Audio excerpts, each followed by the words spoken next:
What's good, everybody? It's Michael Alder here from CarpetExpertBlueprint.com, and yes, indeed, I love doing some glue-down carpet installations. Not only is it really easy and DIY friendly, but it's a great way to break up the existing day-to-day installations that you typically do, stretching in over pad. So this is an interesting deal here, and first things first, Prestige hates glue down, so that makes it enjoyable right off the rip. Seeing him covered in glue makes me happy.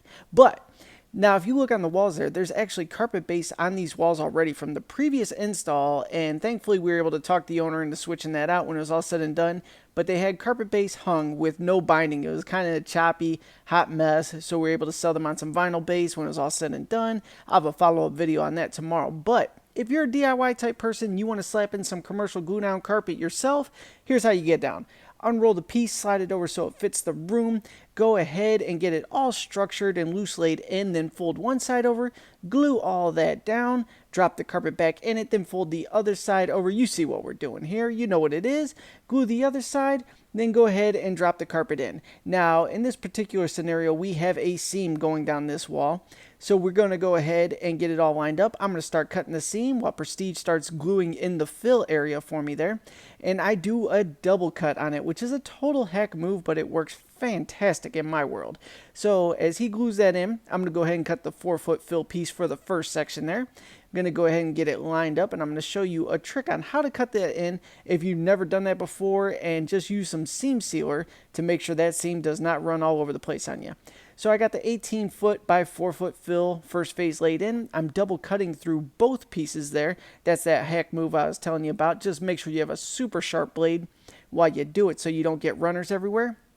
Then go ahead and throw down some seam sealer. In this video, it actually looks hilarious, but that stuff was frozen. It's freezing here in Cleveland again, so this seam sealer is ice cold, and it is a pain to get it to seal the seam. That took like 4 hours right there, just that little part.